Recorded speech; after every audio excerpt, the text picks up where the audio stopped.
All right, guys, our guest today was named one of 50 innovators shaping the future of wellness by SONIMA, and his work has been featured in the New York Times, the Wall Street Journal, the Atlantic, Good Morning America, CBS, and NBC. He is the author of 7 meditation books, including The Buddha Walks into a Bar and the brand new Take Back Your Mind, Buddhist Advice for Anxious Times. He is also the co-founder of Mindful Meditation Studios in New York City. He has taught meditation for 20 years in the Tibetan Buddhist tradition and travels frequently for his books, having spoken across the world at conferences, universities, and businesses as diverse as Google, Harvard University, and the White House. So with that, it's my great pleasure to welcome onto the show today, Lodro Rinzler. Thanks for joining us, Lodro. Thank you so much for having me, Leslie. I really appreciate the chance to talk with you both. No, it's an absolute pleasure to have you here. And I guess Les has given us a touch of a background on you, Lodro, but what we'd love to do is invite you to share your origin story with us, and feel free to go back as far as you'd like, as much detail as you'd like. The floor is yours. We'd love to hear it. Yeah, I mean, first of all, I love the term origin story because it reminds me of comic books as a long-term It makes me feel like Wolverine or something. But it is not nearly as interesting as all that. I suppose the relatively unique thing here might be that my parents started practicing Buddhism in the West in the 1970s. So by the time I came around in the 80s, it was already a part of their life. And in that sense, I'm a second generation Western Buddhist. Although they studied Tibetan Buddhism, I say Tibetan Buddhism. We can get into sort of the oddness of like the transitions that we're experiencing as a worldwide culture of Buddhism going from here to there, and when does it become American, when does it remain Tibetan, and so on and so forth. But it was just sort of in the household for me growing up. There was no sort of philosophical thing. It was just, we practice meditation and we go to the Buddhist center and we do our thing. So I started meditating at a young age when I was about 6. And then my parents, actually, this is something I don't often talk about, but I'll share. It was when I started getting bullied in school, like when I was 11, that they were like, you know what? Why don't we take you to these programs about being a warrior? And that was like the name of a meditation retreat. So their solution was just to throw me into like a weekend meditation retreat with adults. But mercifully, I was able to sit it and then continue to sit meditation retreats going forward into my teen years. Ultimately, I always sound so dramatic when I say it like this, but fleeing to the monastery when I was 17 for a summer and taking temporary ordination. And this was me giving it a try. What is it like to spend some time as a monk? Is this the path for me? Shaving the head, taking the robes, applying the disciplines. And I loved it, don't get me wrong, but it was not actually the path that I was meant to go on, at least not at this stage of my life. And I went back home, graduated high school, went to university. And that was the first time in my life that I actually had never been surrounded by other Buddhist practitioners and meditators.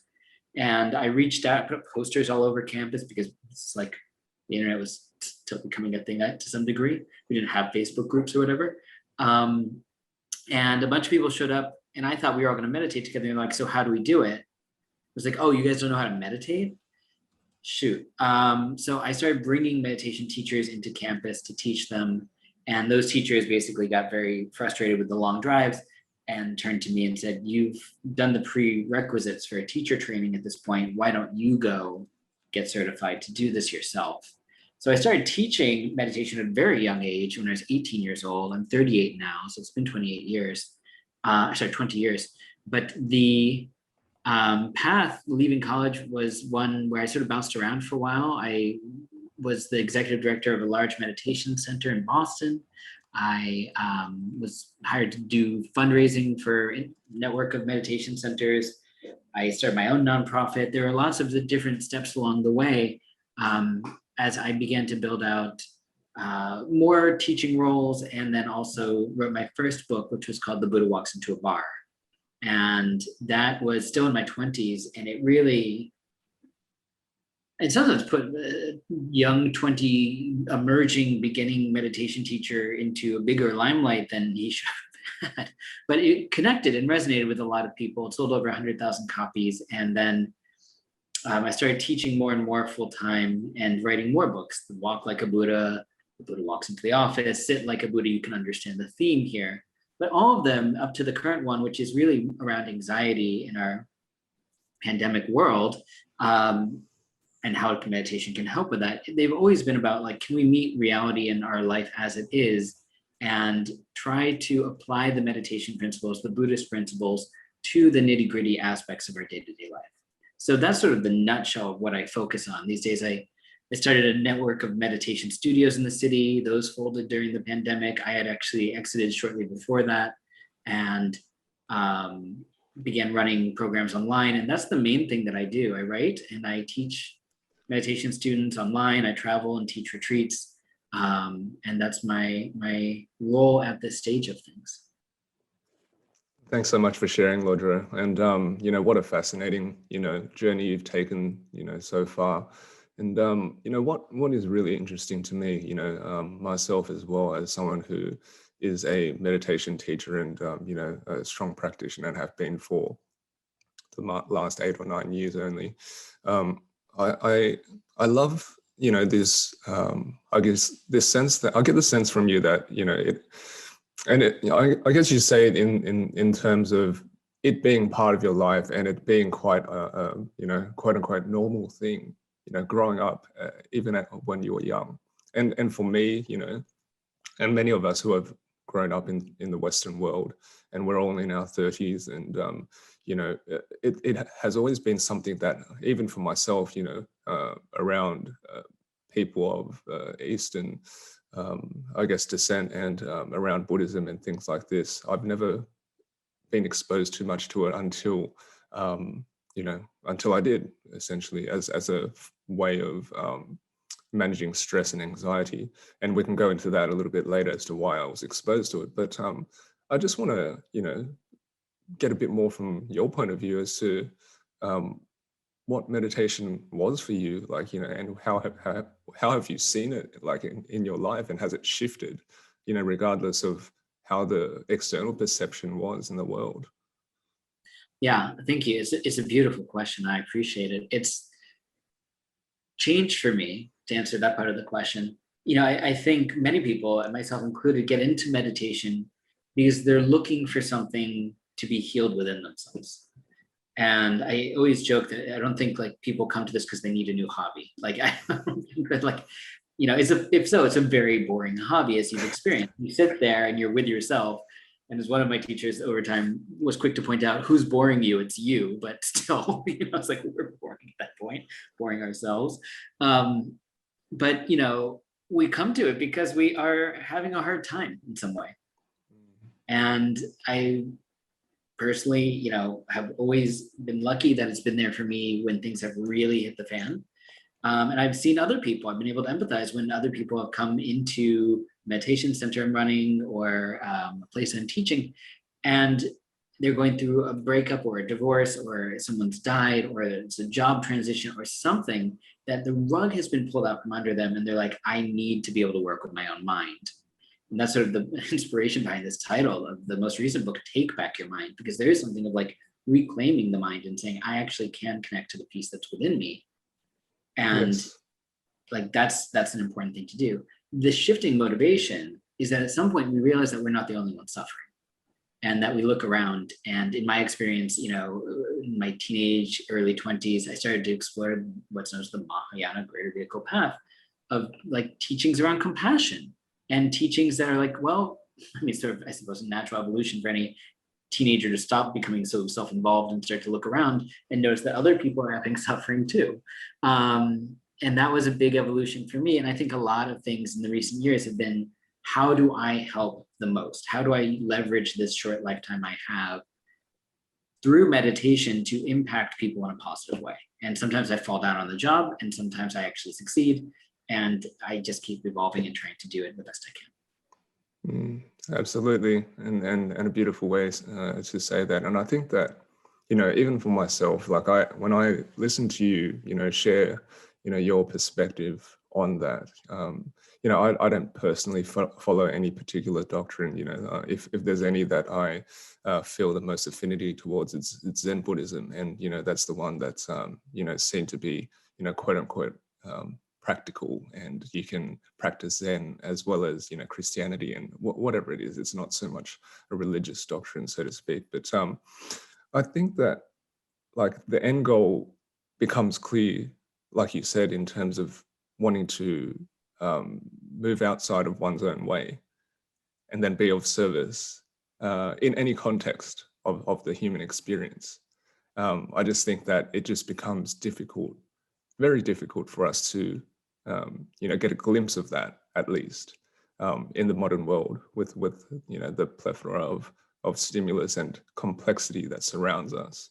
And it seems that meditation and the practice of sitting and stillness is a great vehicle for at least showing us that this might be what we want to do as individuals on this planet.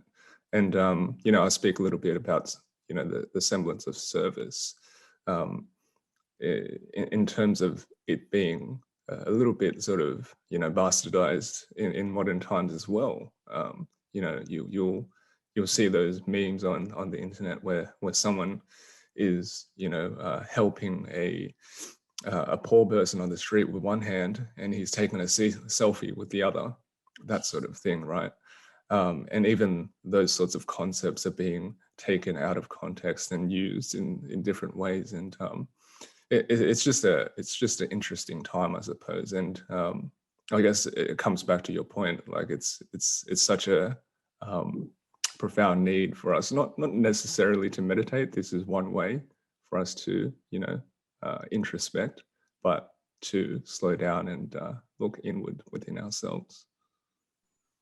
Yeah, extremely well put. I appreciate that, because there's a few things I want to just riff on here. One is, I think more and more of us, particularly in the midst of the global pandemic that we just faced, we're saying, oh, so it's not just me and my neighbors that are dealing with this. It's one of those rare times, at least in the course of my lifetime, where I said, oh, so there's sort of a unifying thing that we're all going through called suffering, and the suffering plays out in different ways, particularly around socioeconomic status, racial status, so on and so forth. But like the idea here is like there is a thing that is actually happening to all of us, and that is really unique and bizarre, in that we as a world have not had this is a thing that's happening to us.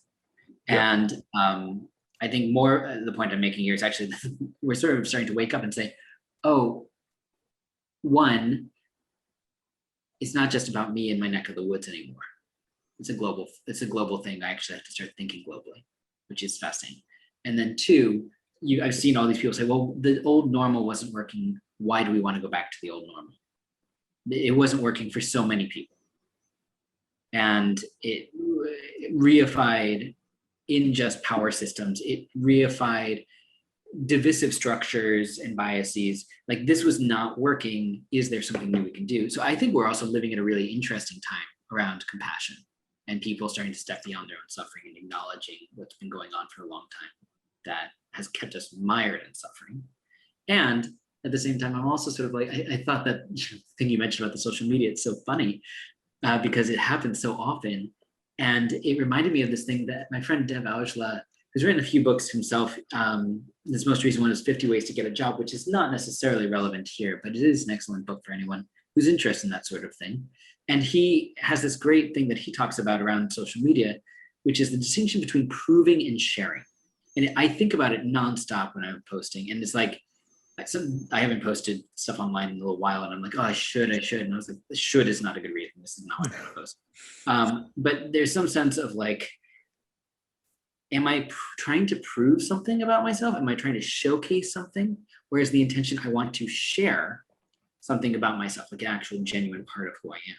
And that sort of dividing principle has actually really saved me a lot of times from being like, look at this amazing like thing that I did. Look at all these people at this retreat. I'm right. Like, that's not helpful to anyone. Like, here's what was meaningful to me about this. Here's an interaction I had that actually was heart opening for me. That's something that's interesting and that might actually help others. So I'm starting to play with that in terms of how we are like doing performative compassion, as you said, or are we actually coming from the intention of I actually want to help? Yeah, it's super interesting, the sharing and the proving, because I think when you look at things from that lens, how you act is so different, right? And one thing I did want to ask you, Lodro, as well, is like really far back, I guess, to being a child, and then when you went to college and you said you started those groups and people turned up and you were like, oh, wait a minute, you don't know how to meditate. It seems like it was such a innate part of your life, to not think about that, for someone who is not a, I guess, devout meditation practitioner, to that stark contrast, I guess, in terms of how you walk through life, and the practices that you have.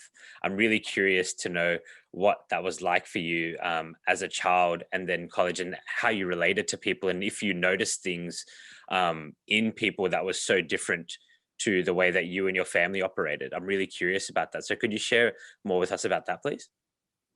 Yeah, I'm happy to. It is an interesting time in my life because I mean, like everyone in their teens, 20s, so on, I was figuring my stuff out. And it was a moment in time where I realized, oh, not everyone has come through what I've come through.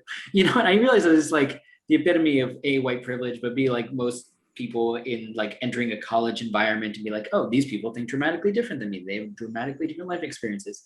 So there is something here where, for me, that sense of like, oh, you all don't know how to meditate. I thought just people who knew how to meditate would come. Not, I guess there's the naivete that people would be interested in learning, because as I mentioned, was no way, shape, or form a teacher at that point. And as you mentioned, growing up with it, I just assumed that people would primarily be interested in different types of Buddhist meditation. And what I encountered is this wide world of everything under the sun. The people who had learned how to meditate prior had all sorts of other practices. And it's been, I think this is sort of a blind spot for many people within their own unique traditions, that they don't always look over the fence and say, well, what is the other thing? What's the value of that? Why do people do it? So for me as a Buddhist, it's like, oh, I understand what the distinction is here between this and Vedic meditation and transcendental meditation. Like it has a different intent and different thing. And when people say, I try this, I actually understand what they're talking about.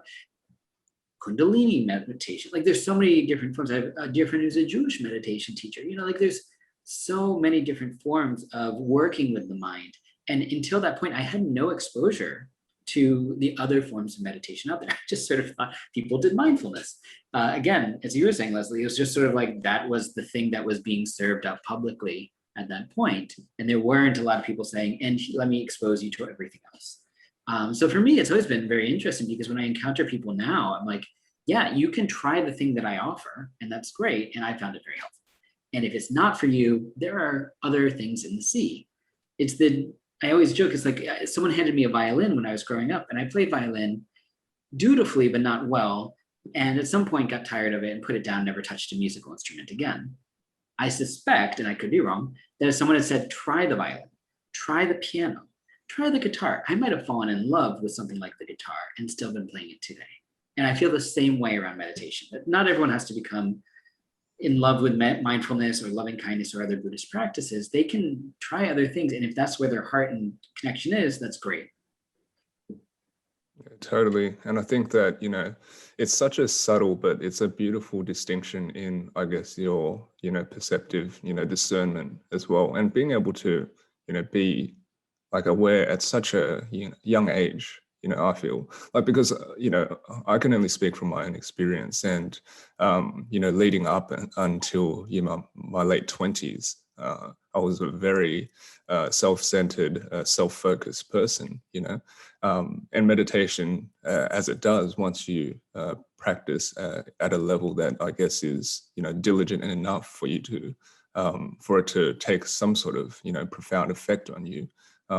It blasted open the doors of perception in terms of what is around me, and what this world is truly about, not just about this, sense of self for myself. And what I think that, and just by listening to your story and, your intuition to jump into a monastery for a summer and try it out, and then so I guess naturally introduce meditation into college and things like this, and then eventually writing your book. It seems like a natural assimilation of these two worlds that you are essentially living.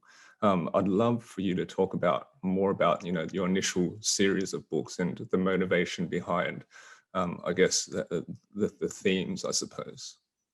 Yeah, I'm happy to. It's, for me, I was in love with the teachings and they always felt relevant to me.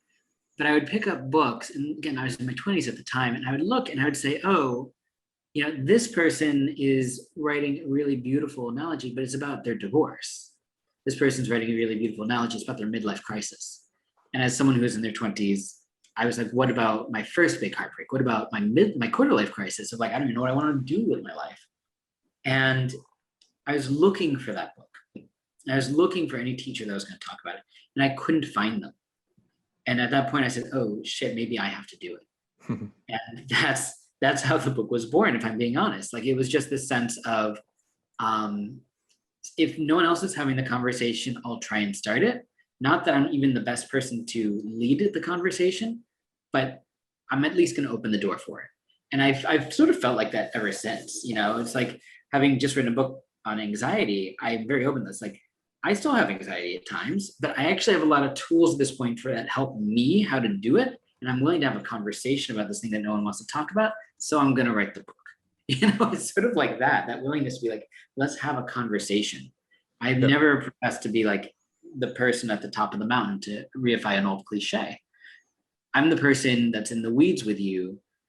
And I've been doing it for a while. So maybe some of these things will be helpful. And the things I have that are helpful are probably things that have predated my lifetime and I've learned from great wisdom beings. Mm-hmm. Absolutely. And I think that, again, like I haven't read any of your books as yet, and I definitely will now that, I certainly do feel, there's at least some sort of, kinship or a resonance with what we understand as individuals, at least. So I'll definitely jump into those. But I'd love for you to talk more about, your current book as well, the latest one, because it does seem like a little bit of a shift, but it seems like a timely one, and perhaps written from a place that maybe is serving a inherent need of the times. Yeah, I would like to think that. Thank you for saying it. I would like to believe it. I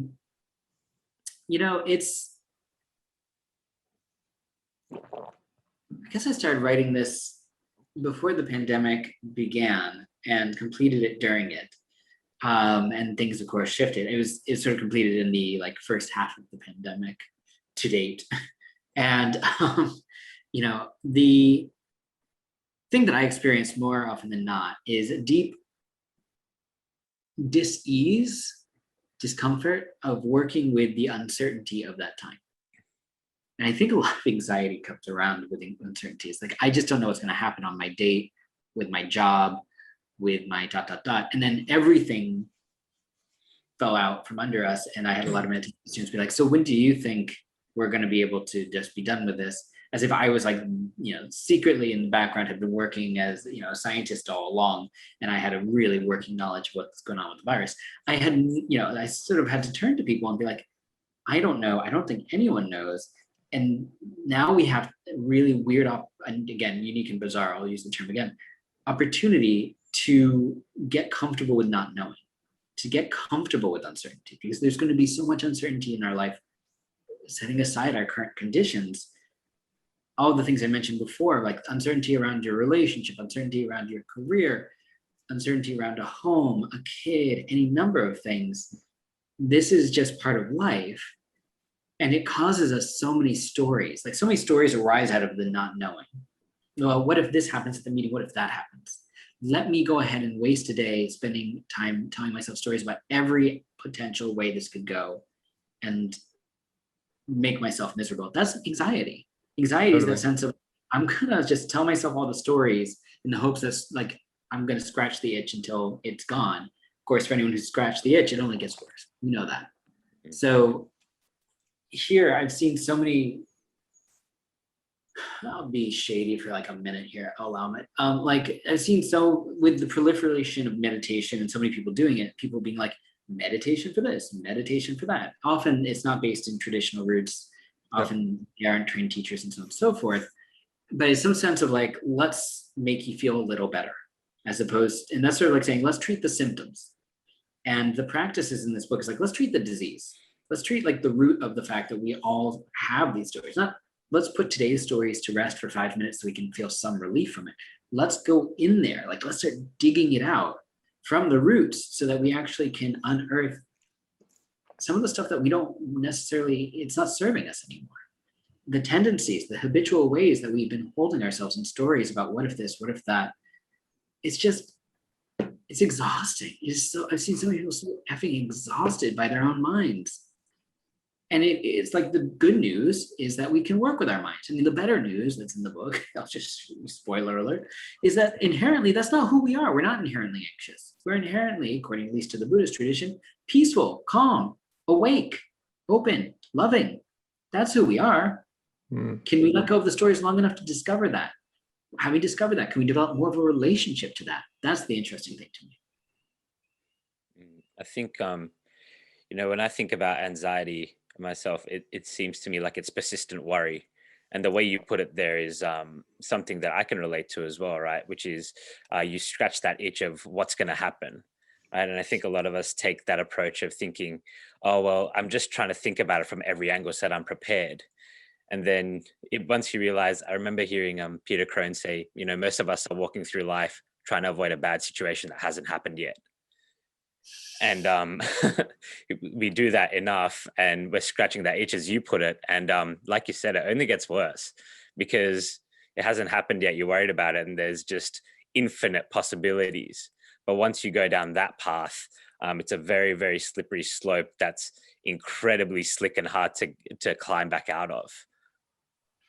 Yeah, I love that way of thinking about it too. It's so accurate. And the example that always comes to mind for me, because I did this chronically until I started catching myself and be like, don't do that. Only gentler. I was like, why am I doing that? Like, I'm inquisitive about it. It's like I would be in the shower and I'd be having a conversation with someone in my head. And obviously that person was not there. And one of the ways I looked at it is like, when has this conversation ever actually gone exactly as I thought it would? 0%, like literally 0%. So why am I planning for something that is 0%? It's like actually sort of logical when we think about it. Like, why am I planning for something that's not going to happen? I'm not basing my life in reality. So if Buddhism is anything, Professor Robert Thurman is famous for saying sort of a catchphrase is Buddhism is realism. And I love that. It's just like, can we be with reality? The reality is this conversation isn't what's happening right now. The reality is that there's warm water on my skin and I can come back to that. And it's just starting to free ourselves from the stories long enough to be able to enjoy the present moment as it is. And when we drop the stories, there are 10,000 wonderful things happening under our nose that we're not often paying attention to. Totally.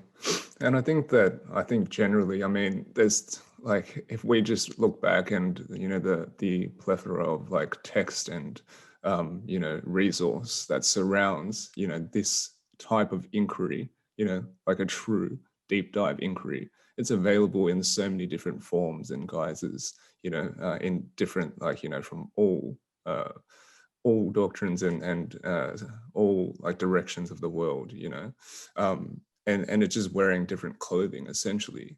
But it also speaks to the fact that, it's a difficult thing as well, in that it's continually a thing that is necessarily popping up because people feel that it's a need for us to dive deeper. Otherwise, it wouldn't be a directive of people like yourself.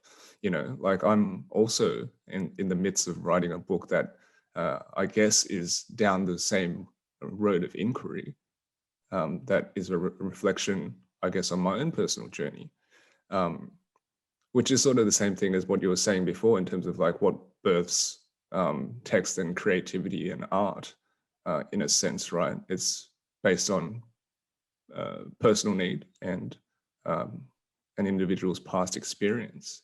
But, I think that this semblance of anxiety. Like what I think about, it's this old Taoist aphorism or saying, is that, you know, you can be the greatest, I guess, painter and paint or try to perfect the most beautiful picture of a cake, but it's not going to satiate you, you know.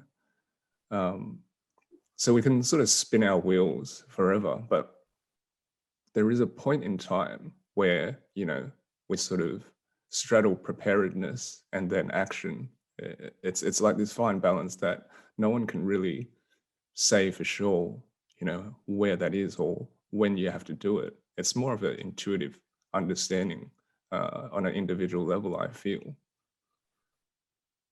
Yeah, I completely agree. I was actually giving a talk earlier today around, you know, in Tibetan Buddhism, they'll often refer to it as the two wings of a bird, that there's practice and study.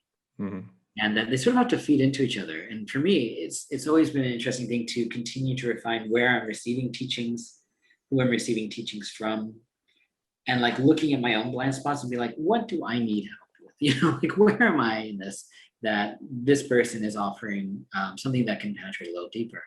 And then it's nothing to me without actually sitting down on my butt for long hours a day.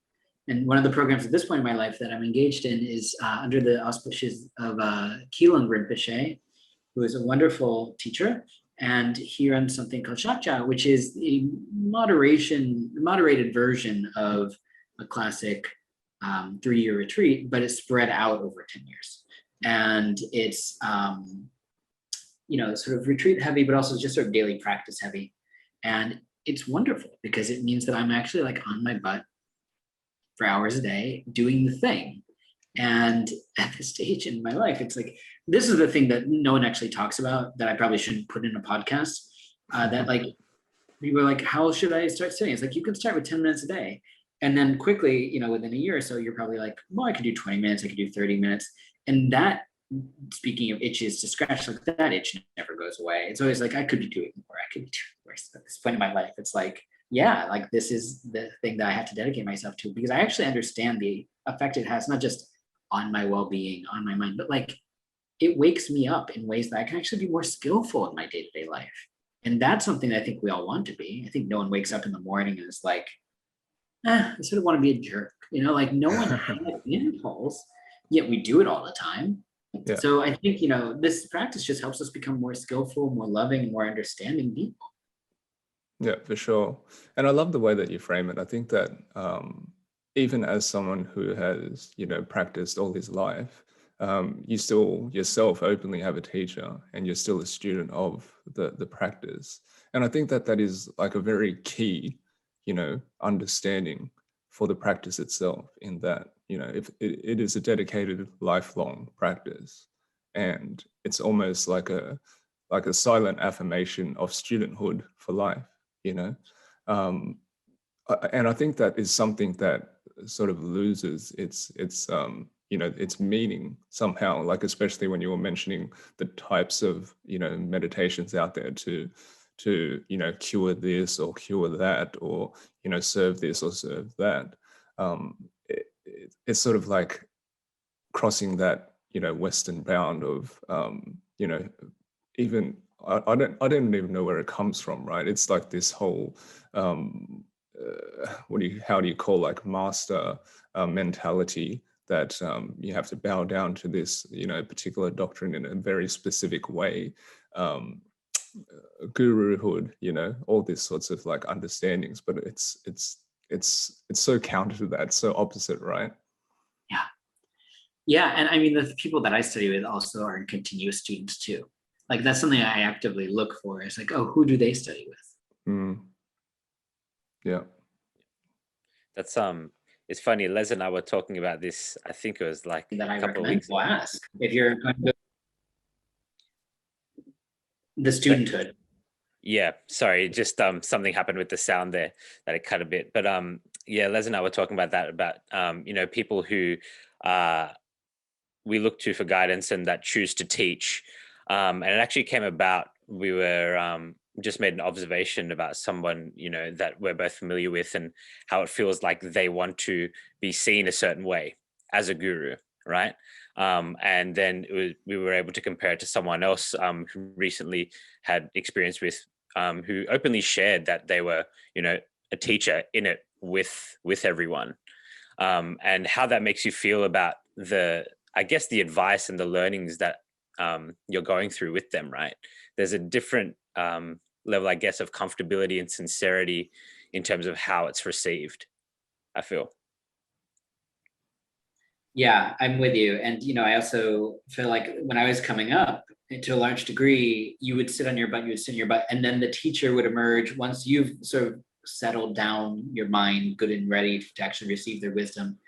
They'd impart their wisdom through a talk, and then they'd disappear into a green room somewhere, and you would never have a conversation with them. And it was just, I feel like I've learned as much from teachers, the good as well as the bad, and that's the sort of thing that I'm very consciously, it was like, I don't think this is the most skillful way for me personally to actually help people. No shade to anyone who that's something they need to do in terms of their own boundaries, so on and so forth. But my wife and I, we just hosted the first, we moved into this old house in Kinderhook, New York, a year ago.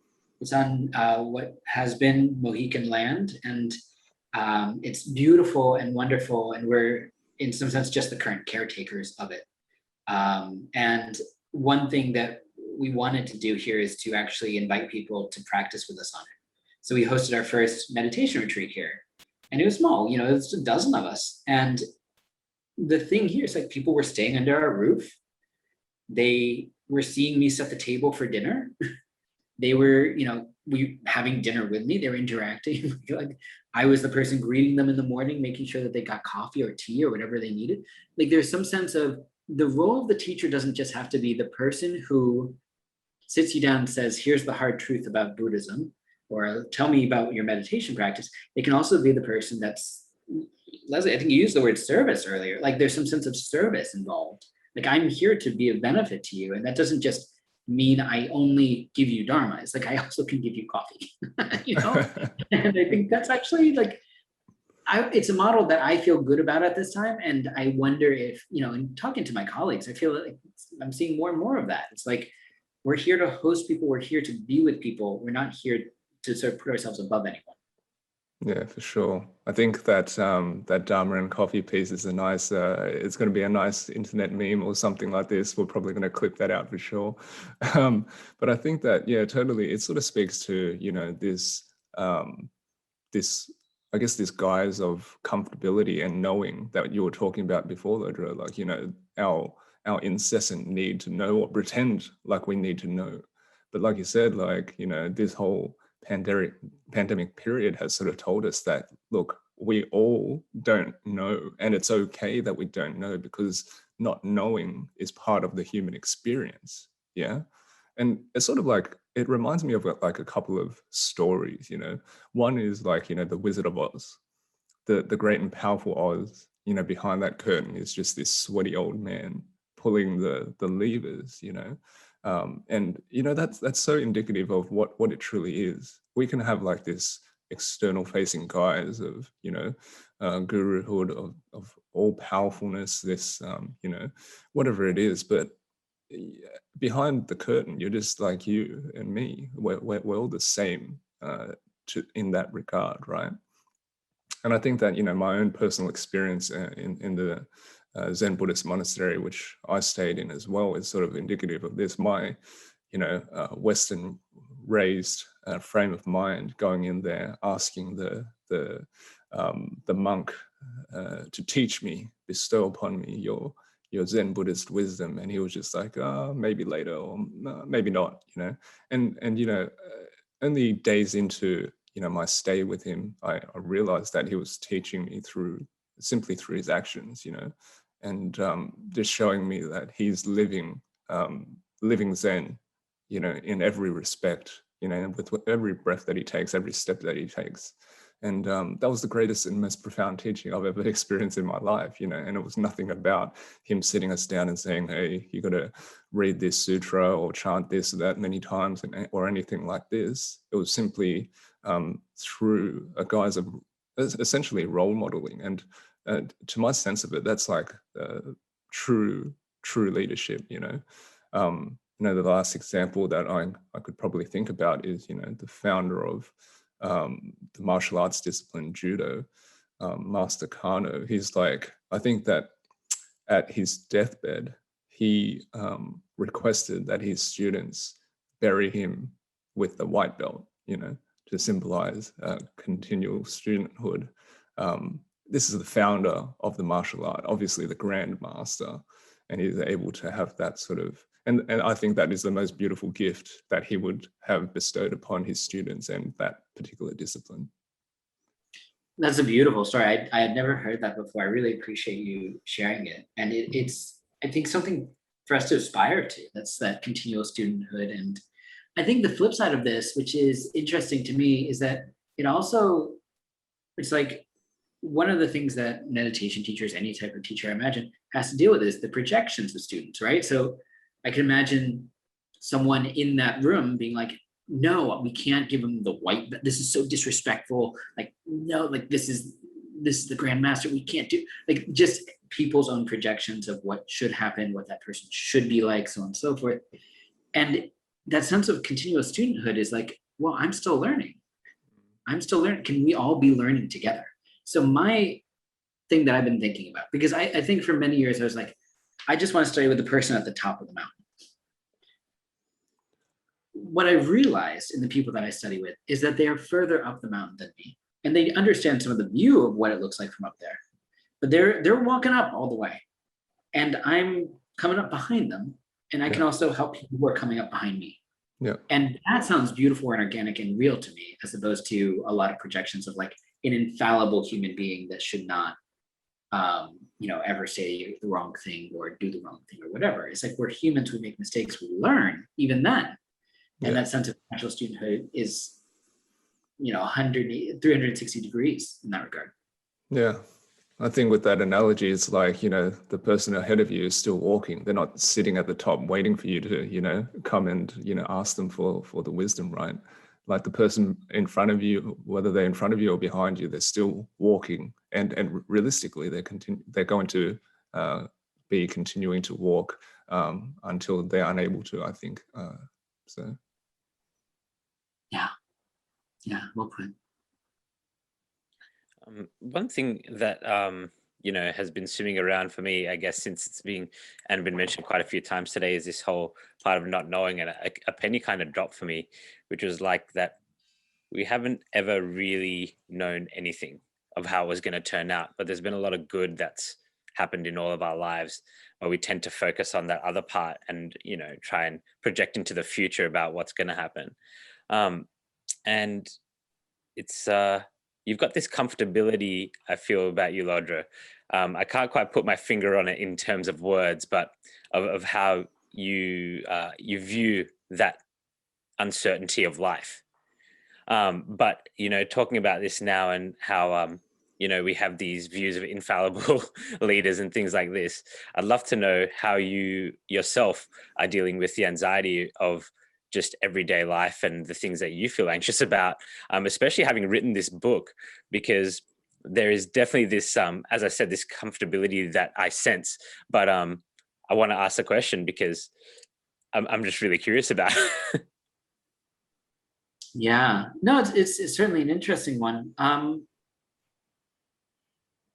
I more comfortable with uncertainty and anxiety than I used to be a year ago, 5 years ago? 100%, yes. And it's a continued evolution for me too. And I think this is one of the benefits of meditation, not just for me, but for a lot of people that I've encountered, where it's almost like it's not like the stories stop coming up saying, what if this happens? What if that happens? But the volume of them gets turned down so that we're not so overwhelmed by them. They aren't so alluring to us. And we're more able to then, as a result, remain in the present moment. So I feel like if there's comfort, it's more in that. Like, it's just not the most interesting thing about it. Who said this? Ooh, I hate to do this without attribution, but I first heard it through my wife, who, maybe it comes from my wife, who wrote a book called Tea and Cake with Demons. Her name is Adriana Limbach. And I think it's in her book that she said, your suffering is the least interesting part about you. And I thought, like, holy, yeah, I'll swear in your podcast, like, holy moly, that, that's like, it's totally true. And yet it's the thing, as you said, Shaun, that we just spend so much of our time on. It's like if you had met a friend who had like done all of the most amazing things in their life, and they're like, I just want to share about my stamp collection and just my stamp collection and get into the nitty gritty about my stamp. You're like, well, what about this amazing thing over here? No, let me talk to you about my stamp. It's sort of like that. I mean, obviously the mind has a negativity bias. We know this. There's science that says this is what happens. We know from an evolutionary point of view that there are fight, flight, freeze response modes that can be easily triggered, and that our brains do not know how to distinguish between what was a saber-toothed tiger and is currently an angry email from our boss. We understand that we get that triggered when we're like, oh my gosh, what do they want from me? And like, it becomes almost a survival instinct to freeze or tell them they're wrong or run away. For me, I guess the comfort might just be having more of a sense of humor about it. There have been a few things in the book. I talk a little bit about simplicity, and there were a number of years where I was really trying to like build all of these things and kept myself very, very busy. And there are 12 different projects at any given time, and some of them were very, very big. I mean, running, 3 meditation studios alone was already something. Throw in book deals, throw in travel for teachings, throw in so on and so forth. It just was a lot.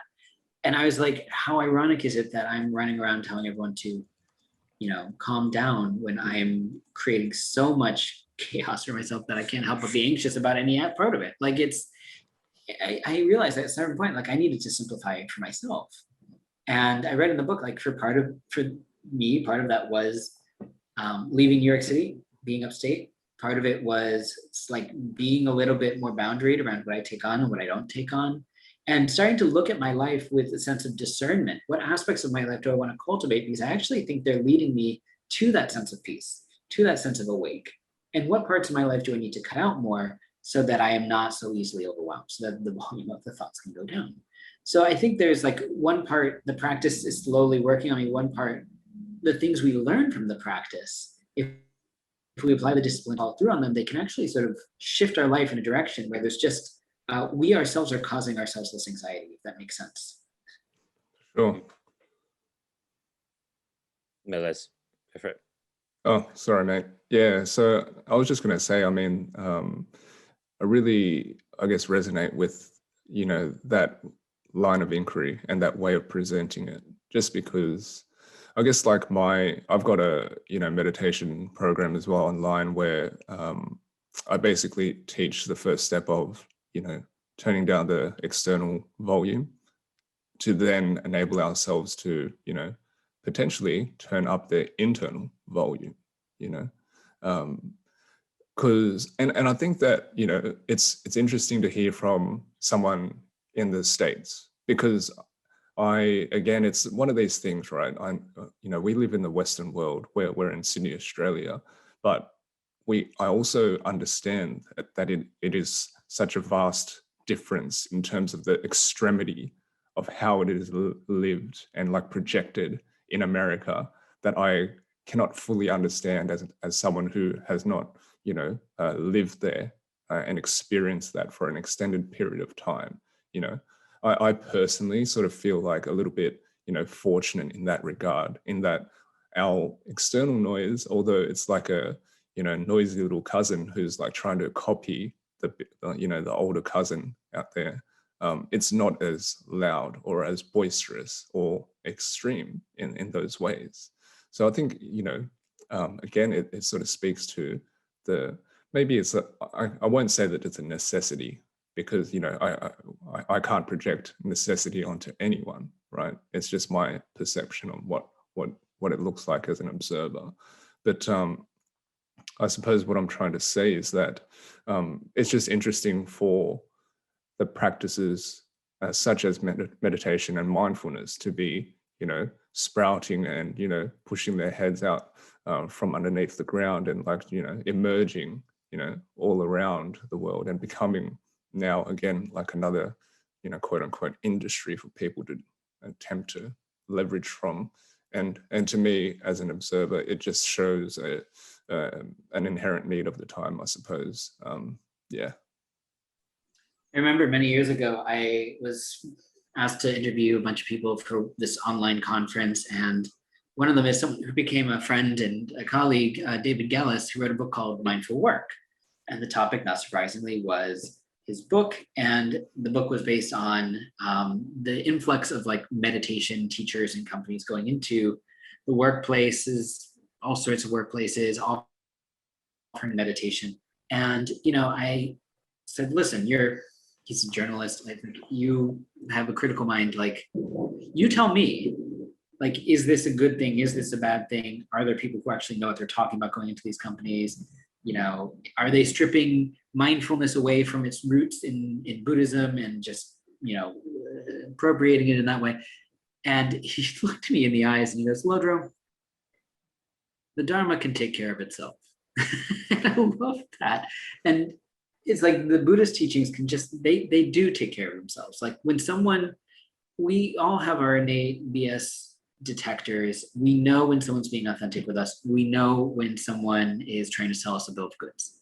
And for someone who's genuinely seeking something that can help heal their minds and hearts, they're going to seek it out and they're going to find it from a genuine source. And I think even in the midst of whatever people coming up or charlatans or whatever, it's going to happen. People will find places to study and they will find people who are genuine and they will progress along the path.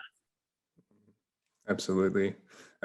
It's such a delicate balance that we have to find, I suppose. And you know, I guess this is part of the teaching, part of the challenge in all of this as part of the experience of life. But I think it's a wonderful place for us to, you know, gently wrap up the conversation. You know, it has been an absolute pleasure to speak with you, Lodro. For me personally, I really enjoyed the conversation, and you know, I really thank you so much for, you know, giving us the time and space to have a real conversation like this. So a deep thank you. I'd love for you to, you know, share with our audience where they can find more about you and purchase your books and things like this. Yeah, I mean, similarly, Leslie, Shaun, I feel so inspired by our conversation. I would hang out with you every week. I'll come back anytime you want. But I think these are interesting conversations for us to be having. And similar to what I said about the Buddha walks into a bar, like if we aren't seeing these conversations being had elsewhere, we should be having them. We should be opening the door for people to start saying, what is a genuine spiritual path? What does that actually look like for me? How do I grapple with uncertainty? How do these practices help anxiety? All these are great topics. So for me, people can always, the nice thing about having a name like Lodro Rinzler is that I get the domain names for everything. You can find me at lodrorinsler.com. And you'll see on the contact form, I make a very explicit point that anyone who writes to me there, I write back. Like there's no team behind closed doors or anything like that. It's like you write to me through there, you hear back from me personally. And similarly, Instagram and Twitter and Facebook are all Lodro Rinzler. It's easy to find me. Thank you, mate. And I'll definitely share all the links so people can find you easily. Shaun, where can people find you, mate? Yep, the easiest place to find me is just on Instagram. So Shaun_Coop, SHAUN_COOP. And people can also find out more about some of the work we do together, Les, at true-north.co, the website there. And how about you? Where can they find you? Yep, they can find me on my website, findingspace.co. All my work is on there. And on Facebook and Instagram, it is also at findingspace.co. And I'd just like to take a moment as well, Lodro, to thank you for the conversation today. I really enjoyed it too. And yeah, I just really want to acknowledge you for opening up the conversations and in such a creative way.